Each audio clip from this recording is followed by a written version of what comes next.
Bonsoir à toutes, bonsoir à tous et bienvenue sur Radio Fringale. Ce soir, 3e opus de nos Fringale Awards et peut-être celui qui est le plus attendu, celui de la Fringale d'Or. Et oui, ce coureur qui... ou cette équipe peut-être, on ne sait pas, qui nous a déçus ou alors qui nous a magnifié la Fringale sur cette année. Et c'est pour ça qu'on le portera en tant que Fringale d'Or de l'année 2023. Pour m'accompagner toujours ce magnifique plateau 5 étoiles composé de Poppy, Titien, Adrien et Raph. Bonsoir messieurs, comment allez-vous ? Salut tout le monde, toujours en forme, grande forme pour ce Fringale d'Or, Fringale Awards. Hello tout le monde. Bah, écoute, on va essayer d'éviter la fringale pour ce podcast-là, mais en tout cas très chaud pour parler. Ça a été très dur de faire un choix. Oui, il y en avait cette année. Ouais, salut. Moi, je suis encore en train de manger pour pas choper la fringale. Donc, désolé si je suis pas très audible. Non, je déconne. Je prends des gels, ça va plus vite. Comme ça, je suis au taquet pour pouvoir être à fond et puis désigner ceux qui n'en ont pas pris assez durant la saison. Genre Pinot dans la montée du petit ballon. Non, j'ai rien dit. Oh, il a toujours le coq d'or en travers de la caméra. Il remet une pièce dans la machine. C'est pas le débat de ce soir. Raphaël, tout va bien pour toi ? Ah oui, tout va bien, merci. Ok, très bien. Messieurs, dames, n'oubliez pas que vous pouvez nous rejoindre en adhérant à Radio Fringale, cette magnifique association qui fait des podcasts vélo et que vous êtes en train d'écouter, c'est incroyable. Pour ce faire, 2 packs, un pack adhésion à 5€. Et vous serez adhérent de l'association, vous pourrez participer aux décisions, aux AG, etc. Et puis un petit pack à 25€, vous le savez, le traditionnel t-shirt d'adhésion. Cette année, c'est Vanderdog. Voilà, le t-shirt Vanderdog que vous voyez s'afficher à l'écran, ou en tout cas, si j'ai eu la flemme de le mettre au montage, car je l'ai déjà mis dans les autres émissions, vous pourrez le retrouver dans la description de cette vidéo en cliquant sur le lien qui mène vers Hello Asso. On vous attend nombreux pour nous rejoindre, vous savez que c'est comme ça qu'on arrive à se financer, puisque nous sommes des amateurs et que la YouTube monnaie, je la prends pour l'ensemble des réparations qu'il y a à faire chez moi. Voilà, c'était la façade, peut-être le toit l'année prochaine, donc voilà, si vous voulez continuer à écouter de beaux podcasts, non bien sûr c'est une blague. Tant que tu fais pas un studio... On continue quoi. C'est ça. Je vais me faire un petit studio de podcast, mais c'est parce que j'en ai un autre là qui s'appelle. Enfin bref, voilà, mais c'est pas grave. Les vases communicants, vous savez, c'est sur mon compte offshore. On n'est pas loin de la Suisse à Belfort. Voilà. Donc n'hésitez pas à nous rejoindre. Chut, merde, putain, on est sur écoute. Hey, sur écoute, pas le con. Mais c'est bon, l'UCI aussi cache tout en Suisse, non? Ah pardon, excusez-moi. Oups. Oh. J'ai glissé. Okay. Bon allez, on repart un petit peu plus concentré. Donc voilà, n'hésitez pas. Et puis si vous kiffez ce qu'on fait, vous pouvez aussi vous abonner, lâcher un petit like, un petit commentaire si vous voulez débattre avec nous. Car comme vous l'avez vu dans la dernière émission du Coq d'Or, chez Radio Fringale, ça débat aussi de temps en temps. Voilà, ce soir, la Fringale d'Or, le micro est pour Poppy. Poppy, quelle est ta Fringale d'Or 2023 ? J'ai la pression, j'ai hésité entre 3 noms, grosso modo, mais j'ai choisi, on va croire que je suis matrixé par cette équipe-là, mais j'ai choisi David Gaudu en Fringale d'Or. Pourquoi ? Ouais. En vrai, il y avait beaucoup de personnes à citer, donc voilà, mais moi j'ai pris David Gaudu parce que David Gaudu avait un objectif, qui était le Tour de France cette année, et il a été très décevant sur le Tour de France. Meilleur classement sur une étape, 5e. 9e du général, c'est clairement insuffisant pour moi pour David Gaudu cette année. Et puis ensuite, alors, on avait vu un super Paris-Nice de sa part, où il fait 2e devant Vingegaard, il est bien... Enfin, il est pas au niveau de Pogacar, mais bon, il répond quand même. Enfin, c'est c'est l'homme fort de Paris-Nice avec Pogacar. Il se fait sauter une étape... il se fait sauter une étape. Non, il saute une étape au sprint, mais c'est pas cette année, donc c'est l'année dernière. Faut pas que je me trompe. Oui, contre Van Aert. Ouais, exactement. Non, mais du coup, 2e de Paris-Nice. Donc on l'attendait beaucoup. Et au final, grosse déception sur le Tour de France. Il est clairement pas. Il est clairement pas là où on l'attend. 9e, c'est pas du tout ce qu'on veut. Il est derrière Félix Gall, Bilbao, etc. Pour moi, il doit vraiment faire mieux sur ce Tour de France, surtout quand tu te prépares pour une course comme ça. Donc du coup, je suis vachement déçu de David Gaudu, surtout que derrière, il n'a pas vraiment d'autres résultats qui sautent aux yeux. Son Dauphiné, c'est une catastrophe. Il n'y a rien à dire là-dessus, c'est vraiment catastrophique. Et puis en fait, sur le Tour, ça va pas mieux du tout. Donc ouais, je pense que c'est lui ma Fringale d'Or. Les autres noms que j'avais, l'un d'entre eux, je m'attendais pas à grand-chose et j'ai pas été déçu. Et puis l'autre, finalement, je me suis dit qu'il faisait quand même... Donne des noms. Et bien, à la Philippe, par exemple, je m'attendais à rien cette année et j'ai pas été déçu. Et puis, Wout van Aert, évidemment. Wout van Aert, voilà, il est quand même sur des podiums. Donc, au final, il est sur les podiums de grandes courses comme Milan-San Remo, Gand-Wevelgem, etc. Mais voilà, je le trouve vachement moins décevant que David Gaudu. Moi, David Gaudu m'a beaucoup déçu, surtout qu'il se préparait vraiment juste pour une seule chose, quoi. Et il est pas au rendez-vous. Donc, voilà, moi, c'est ma fringale d'or de cette année. Je sais pas ce qu'on va penser, mais voilà. Très bien, merci. Titien, de ton côté. Bah écoute Poppy, moi j'avais à peu près à un nom près les mêmes que toi en tête et bah écoute on va rester dans nos chers amis français, hein, malheureusement pour eux mais pour moi ma fringale d'or c'est Julien Alaphilippe. Effectivement, bah, en fait j'en attendais pas grand chose en début de saison, on l'avait dit hein, dans les conseils de classe qu'on avait fait. Et c'était encore pire que ça, c'est que j'en attendais rien et il s'est produit en fait une catastrophe, c'est-à-dire que Julien Alaphilippe est un coureur qui n'a plus de niveau physique et qui en plus n'a plus aucune science de la course. Et ça m'a fait très très mal cette année. Alors déjà sur le niveau physique, alors quand je dis que j'en attendais rien, c'est-à-dire que j'attendais un Alaphilippe qui était quand même compétitif sur des courses finalement qui n'étaient pas des monuments ou des grandes courses, voilà, qui pouvaient aller gagner des étapes par-ci par-là. Il l'a fait d'ailleurs avec une belle étape du Critérium du Dauphiné. Et en fait, si on nommait ça, c'est quand même un Alaphilippe. Voilà, sur le Tour de France, il avait un niveau physique, mais vraiment déplorable, quoi. C'est vraiment plus le Alaphilippe qu'on a connu en début de saison. Alors, je sais pas ce qui s'est passé. Je crois que c'était la Faune Ardèche classique qui remporte devant David Gaudu. Il a été excellent. Et puis derrière, il s'écroule totalement sur la suite des courses qui ont eu lieu. Et ouais, j'ai trouvé vraiment que son niveau physique, en fait, à chaque fois, il nous laissait espérer avec une petite victoire par-ci par-là qu'on allait retrouver du Alaphilippe, si ce n'est le grand Alaphilippe de la grande époque.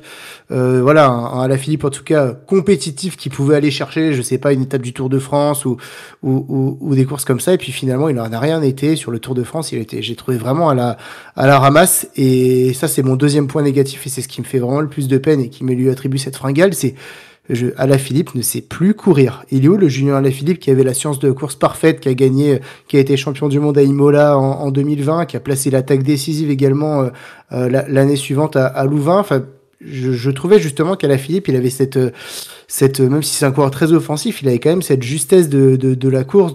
Voilà, c'est un coureur qui sentait la course, je trouvais. Et là, mais sur le Tour de France, c'était, je sais que j'ai plus le niveau physique, et puis en plus, du kilomètre 0 au kilomètre 60, bah, je lâche toutes mes mines, je lâche personne, et puis ensuite, bah, je me fais lâcher, et je suis toujours dans les premiers lâchés d'un groupe d'échappés de 10 coureurs.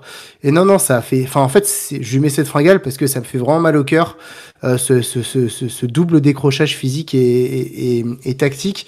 Et j'ai peur qu'on ait perdu Alaphilippe, et pourtant, j'arrive pas à me l'expliquer parce que, enfin, Alaphilippe, c'est pas un coureur qui est âgé, hein. Je crois qu'il a 31 ans, donc, enfin, à cet âge-là, on est encore dans la force de l'âge, etc. Et j'ai l'impression qu'on a totalement perdu notre Julien Alaphilippe, qui a quand même été le coureur français qui nous a porté pendant au moins 5-6 ans, les années précédentes. Donc, bah, non, mais pour tout ça, en fait, je lui attribue la fringale d'or parce que c'est pire que ce que je pouvais, imaginer en début de saison. Ouais, bah écoute, moi je vais continuer sur la même lancée. C'est également Julien Alaphilippe qui pour moi mérite d'être fringale de l'année. Alors il y a effectivement toutes les raisons que tu viens de citer, Titien. Je vais pas répéter mot pour mot ce que tu viens de dire. Il y a aussi le fait que l'année dernière, bon, moi j'avais pensé à Alaphilippe, mais il y avait eu ces histoires de chute sur Liège-Bastogne-Liège, sur la Vuelta. Ça avait quand même bien manqué sa saison, même si déjà l'année dernière on sentait en fait qu'il y avait quelque chose en moins et presque quelque chose qui était en train de partir, mais bon, il avait encore le maillot de champion du monde sur le dos. Et ouais, non, cette année, effectivement, j'en attendais pas grand chose, mais pour le coup, c'est peut-être parce que je lui ai pas mis la fringale l'année dernière que je lui mets presque avec plaisir cette année. Mais non, pour moi, pas du tout au niveau auquel il devrait être. C'est assez, enfin moi, ça me surprend toujours quand il y a des coureurs comme ça, un peu comme des gars comme Froome ou autres, qui d'un coup ils sont hyper forts physiquement. Et alors après, il y a le fait d'avoir des chutes et de revenir, mais en fait, j'arrive pas à m'expliquer pourquoi ils peuvent pas revenir au top niveau auquel ils étaient avant. Est-ce qu'il y a des trucs mentalement qui pètent? Est-ce que c'est les autres qui sont devenus beaucoup plus forts pendant son absence? Ouais, c'est assez compliqué, mais à tel point que à la Philippe, il y a un moment, on faisait je crois que c'est quand on présentait le Tour de Lombardie, on s'est dit ah oui, puis au fait, genre 2 minutes avant la fin de l'émission, au fait, ah oui, bah il y a la Philippe. Et là, je crois que c'est Titien, tu m'avais dit ah oui, on commence à l'oublier, c'est pas bon. Et effectivement, là, à la Philippe, c'est en train de devenir un anonyme du peloton, et c'est un gars qui a été champion du monde. Enfin, il y a 2 ans, il venait d'être double champion du monde, quoi. Donc c'était juste une performance incroyable, il est le meilleur coureur sur les courses d'un jour, et là il arrive pas à mettre une roue devant l'autre sur les classiques inexistants. Voilà, deux, trois petits éclairs comme ça, une belle victoire au Dauphiné. En début de saison à la Faune-Ardèche, il l'emporte, il fait une belle course solide, on se dit bon bah ça y est, c'est reparti, il va se relancer. Et en fait non, pas du tout. Sur le Tour de France, on l'a pas vu. À chaque fois qu'il était dans les échappées, il était largué. Il a fini très loin tous les jours. Voilà, il a pas du tout enchaîné. Le parcours des championnats du monde, ça aurait pu lui, hein, le Philippe d'il y a 2-3 ans, voire 4. Franchement, ça lui convenait parfaitement aussi. Un coureur qui est très habile sur vélo, qui est explosif. Bah là, voilà, là il a pas fini la course. Fin de saison pas vue. Non, franchement, pour moi, c'est je vais pas dire une déception parce que je l'attendais pas au top niveau, mais vraiment une dégringolade depuis son titre de champion en 2021. Voilà, je me demande, il est en fin de contrat là, en 2024, c'est sa dernière année de contrat avec Soudal Quick-Step. Ça m'étonnerait que Patrick Lefebvre le fasse re-signer s'il refait les mêmes saisons, c'est presque sûr. J'ai un peu peur d'une pré-retraite chez Total Energy et puis après une fin à la Sagan et puis ciao tout le monde, quoi. Mhm. C'est pas impossible que ça termine comme ça, en effet. C'est hyper dur de parler de ça. Je sais pas, je ressens quand même beaucoup d'amertume. C'est un coureur que j'adore, que j'ai adoré et que j'adore encore. Mais comme tu l'as dit, Adri, je pense que c'est vraiment une question de mental aussi. Quand tu te vautres, que tu te blesses gravement, que tu sais pas quand tu vas revenir. En fait, ils ont des charges mentales, ils ont des niveaux de concentration, des charges d'entraînement qui sont juste faramineuses et que nous, on n'ose même pas imaginer. Et je pense que juste c'est un exploit, tant physique que psychologique, ce qu'ils font. Et en fait, je pense qu'il arrive que des fois, mentalement, ça ne suive plus. Julien Alaphilippe, il a été papa. Il est engagé dans une relation qui doit lui prendre quand même beaucoup d'énergie médiatiquement aussi.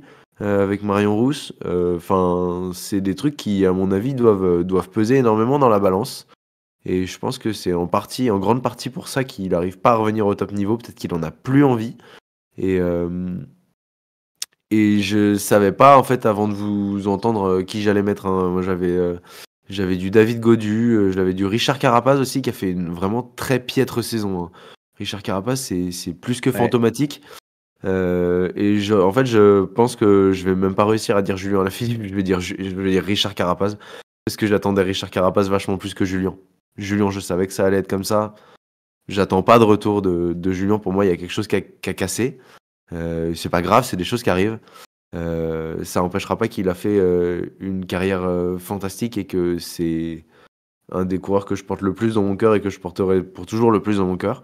Mais du coup, je vais quand même jeter mon dévolu sur Richard Carapaz pour cette fringale d'or, pour la piteuse saison qu'il nous a offert.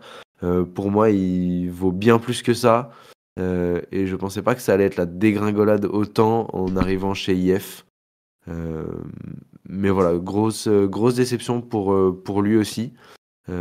Parce qu'à mon avis, c'est un coureur qui mérite mieux, même s'il est habitué aux petites ratonnades. Très bien, et bien de mon côté, j'ai trouvé ça hyper intéressant ce que vous avez dit, je suis encore content de clôturer. J'ai pensé à Richard Carapaz aussi, mais vu qu'il y a eu une chute sur le Tour de France, j'ai pas trop voulu J'ai pas trop voulu l'incriminer, sachant qu'il, même s'il avait pas fait un début de saison de ouf, il revenait pas trop mal avant le tour, je trouve. Voilà, une petite victoire sur le Ventoux, si je dis pas de bêtises. J'avais l'impression qu'il montait un petit peu en puissance, et puis bon, même si son Dauphiné était pas exceptionnel. Pour Alaphilippe, bah, moi j'avais pensé en mettre une collective, comme j'avais fait il y a 2 ans, mais pour Ineos, mais pour Quick-Step, qui en fait était le Wolfpack, et même si finalement en termes de victoire ils sont pas si mauvais hein, sur 2023, mais 2-1 pour moi il y a plus de Wolfpack, 2-2 c'est plus une équipe de classique, et 2-3 c'est toujours pas une équipe de grand tour, donc voilà, la mue de la Quick-Step a l'air très compliquée. Et plus que la donnée à Alaphilippe, je trouve que c'est un peu toute l'équipe Quick-Step qui pour moi ne ressemble plus à grand chose et me déçoit. Qui plus est aussi que j'aime beaucoup Julien et que j'ai toujours du mal à mettre une fringale pour des coureurs qui n'ont pas de victoire, et même si les victoires de Julien sont pas exceptionnelles, il finit quand même à 2 victoires, et je pense qu'il faut quand même le souligner. Par contre, il y a un coureur qui n'a pas eu de victoire cette année, et je te rejoins totalement, Poppy, c'est moi aussi ma fringale d'or. J'aime pas trop tirer sur les Français, j'aime pas trop tirer sur l'ambulance, mais je dois dire que là, j'ai été extrêmement déçu de David Gaudu. Il faut le dire. Ouais, il faut le dire, déjà parce qu'il y a 0 victoire en fait. C'est une saison à 0 victoire, et juste, c'est pas ce que j'attends de David Gaudu. Je veux dire, ne serait-ce que enfin, il y a quand même assez de courses. En plus, on sait qu'il a une belle petite pointe de vitesse, l'ami David. Enfin, voilà.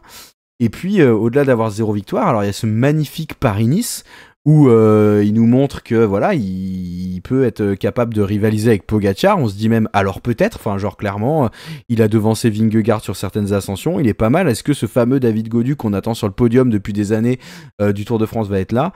Et puis très vite en fait, on a une première réponse au Dauphiné et on se rend compte que c'est la catastrophe. Et puis voilà, le Tour de France est dramatique. Je pense qu'on peut pas dire autre chose. Un gars qui a fait 4ème l'année d'avant, un gars qui, on l'espérait, ferait mieux. Enfin voilà, il fait un classement qui est vraiment en deçà de ce qu'on pouvait attendre de lui. Pour moi, je suis encore plus déçu qu'Alaphilippe, juste voilà pour ça. Parce qu'il n'y a pas de victoire. Je pense que sur leur saison, les deux me déçoivent autant. Même si Alaphilippe, voilà, il y a cette déception aussi collective de la Quick-Step, mais il y a ces petites victoires qui peut-être sont pas grand-chose pour certains, mais qui pour moi restent aussi des... et voilà, il était là, il est allé en chercher. Il y a des mecs qui font pas des mauvaises saisons, mais qui sont pas capables d'aller en chercher. Après, juste pour finir pour ma prise de parole, je te rejoins totalement, Titien, et c'est ça en fait, je crois, qui me fait le plus mal au cœur. C'est pas le fait qu'il ait plus de jambes Alaphilippe, c'est le fait qu'il ait des décisions, mais qui sont catastrophiques. Genre, j'ai l'impression qu'il court comme le Alaphilippe d'il y a 2 ans, qui était en mode je borne pour les championnats du monde, je me prépare pour les championnats du monde, c'est pour ça que je suis à l'avant tous les jours et que je fais n'importe quoi. Mais genre, sauf que là, tu bornes pas pour les championnats du monde et juste tu fais n'importe quoi. Et les seules fois en fait où il a pas fait n'importe quoi cette année, c'est quand il se dit ah tiens, j'ai pas une mauvaise pointe de vitesse, je peux peut-être aller m'imposer au Dauphiné, puis il le fait. Et puis dans une course qui mène pas trop mal au début d'année, où il doit s'imposer pas trop loin devant David Gaudu, ça se trouve même juste devant David Gaudu, ouais. Ils arrivent ensemble. Ouais, et puis voilà, où il manœuvre bien le truc aussi, il sort au bon moment, il sent bien le coup. Mais ouais, c'est des déceptions. Et pour Alaphilippe, alors autant pour Gaudu, qui est un coureur que j'ai beaucoup moins dans mon cœur qu'Alaphilippe, ça me gêne moins de la donner, et j'espère que ce sera un vrai électrochoc, parce que David, on t'attend, et Alaphilippe a 31 ans, mais David Gaudu en a 27, hein. Donc espérons que ça ait été une contre-performance cette année, et que voilà, il soit de retour, et que ce soit pas le début d'une dégringolade. Voilà pour ma prise de parole sur cette fringale d'or, pardon. Ouais, alors si je peux réagir, moi c'est dur pour moi de mettre David Gaudu en tant que fringale d'or. En tant que fringale d'or, pardon, pour 2 raisons. Le fait est qu'il a quand même été beaucoup ennuyé au printemps par des problèmes, à mon avis, qui lui ont pourri au moins 2 mois de sa saison. Et deuxièmement, pour moi, c'est quand même, alors, il rate sa saison, on est d'accord, mais c'est quand même, pour moi, David Gaudu, ce qu'il fait à Paris-Nice, c'est la plus grande performance française de la saison.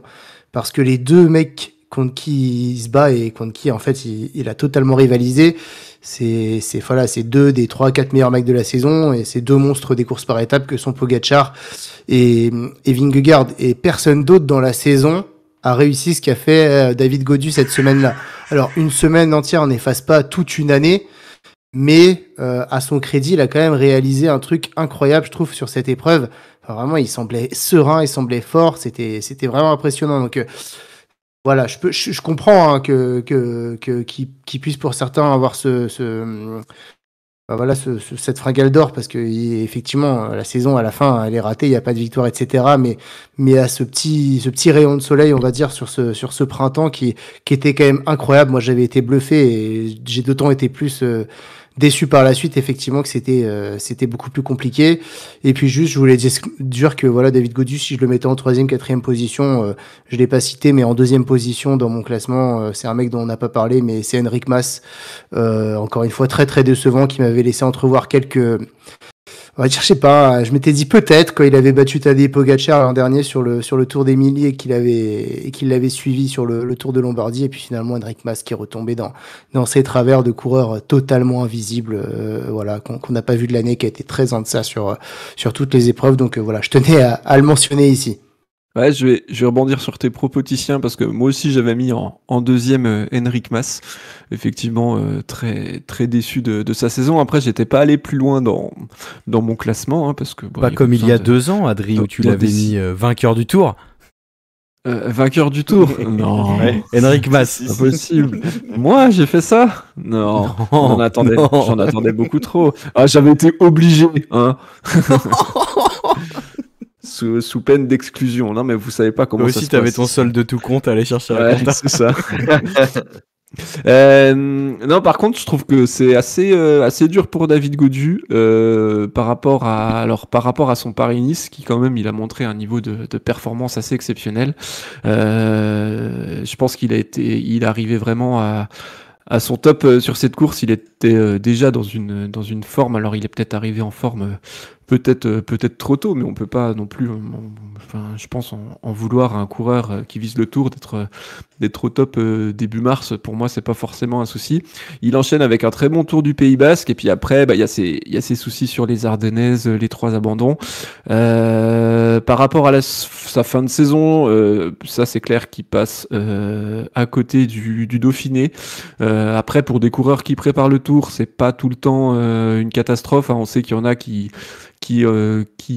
font des gros blocs en altitude juste avant le Dauphiné. Ils arrivent fatigués, c'est fait exprès d'arriver fatigué sur ces courses.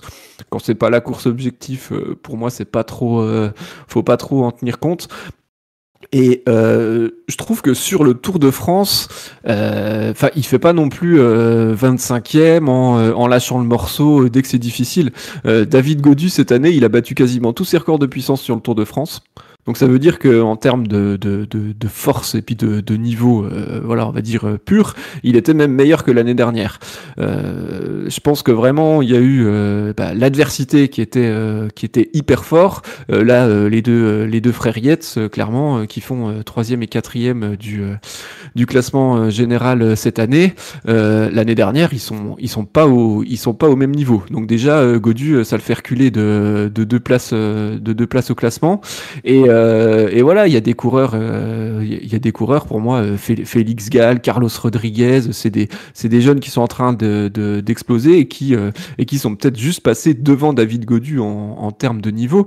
Mais voilà, c'est aussi pour moi le seul Français qui a vraiment joué le général de A à Z, et en essayant de s'accrocher. On sait que c'est quelque chose qui est assez ingrat à faire, que oui, forcément ça fait moins vibrer les foules, mais pour moi sa performance elle est pas du tout ridicule, et il finit quand même 9e. Alors c'est sûr que quand on vise le podium, terminer 9e ça fait pas très joli, mais je pense pas que pour le coup ce soit une mauvaise performance qui mérite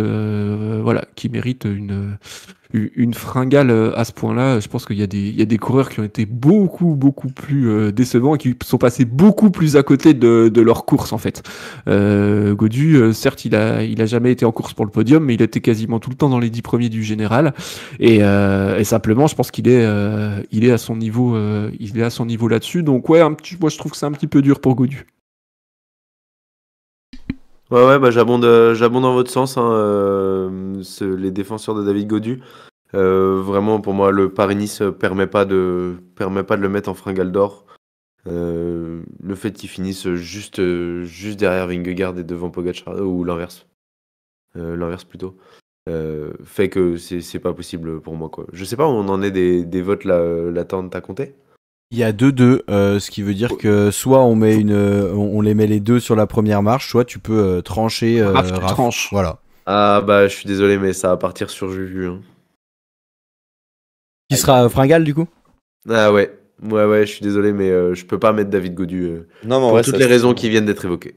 Ça se tient. Puis même, en fait, le fait que là où David Gaudu, en fait, est juste pour moi moins fort sur les courses auxquelles il fait, mais en fait, c'est comme l'a dit Titian tout à l'heure, à la Philippe, tu le sentais, mais des fois complètement perdu stratégiquement dans les courses, quoi. Et ça faisait vraiment de la peine à voir, ouais.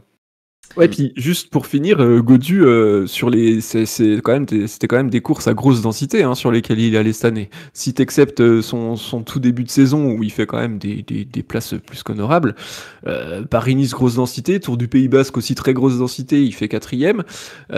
Après, il fait le choix de s'aligner sur les classiques ardennaises. Bon voilà, c'est un peu loupé. Après, il enchaîne sur les plus grosses courses à étapes World Tour qui restent. Et puis je pense qu'après, de toute façon, après le Tour de France, il a tellement eu d'implications physiques et mentales qu'après il est cramé, il est plus capable d'enchaîner. Mais voilà, je pense qu'il y a aussi ça à avoir à l'esprit. Très bien, et bien donc nous avons décidé d'élire Julien Alaphilippe en tant que Fringale d'or pour cette année 2023, juste devant David Gaudu. Donc voilà, je me rappelle celui qui disait qu'on n'aimait pas les Français. Oui, on n'aime pas les Français. Vous pouvez le voir puisqu'ils sont aux 2 premières places de nos Fringales. Ouais, ou alors c'est que justement on les aime énormément et lorsqu'ils ne sont pas performants comme ils devraient ou comme on souhaiterait qu'ils le soient, ça nous fait énormément de mal. En tout cas, ça, on aurait été colombien, ça aurait été Richard Carapaz, équatorien pardon. oula, Raph, attention. Cette vidéo, c'est terrible. On voit ta géo. Je me suis repris vite quand même. C'est pas faux. Messieurs, merci pour cette émission. On vous rappelle donc si vous avez apprécié ce contenu, vous pouvez liker, vous abonner, vous pouvez même nous rejoindre en adhérant à l'association Radio Fringale. Toutes les infos sont dans la description. Voilà, si vous voulez nous dire qui est votre Fringale et si vous avez trouvé nos avis pertinents, n'hésitez surtout pas à nous faire des retours. Il ne nous restera plus qu'un awards à vous présenter, ce sera un peu plus tard, ça sortira d'ici quelques jours, ce sera le Cannibal, celui qui a roulé sur la saison, celui que nous mettons en avant comme le meilleur coureur de cette saison 2023. En attendant, pensez à vous alimenter parce que la fringale guette, et puis là on a vu que voilà, certains pouvaient avoir une fringale d'or en fin de saison, donc attention qu'elle ne vous pende pas au nez, et puis merci messieurs pour cette magnifique émission. Salut tout le monde, ciao. Salut les gars, bisous. Allez, ciao, on se revoit pour l'élection du cannibale, ça a chauffé.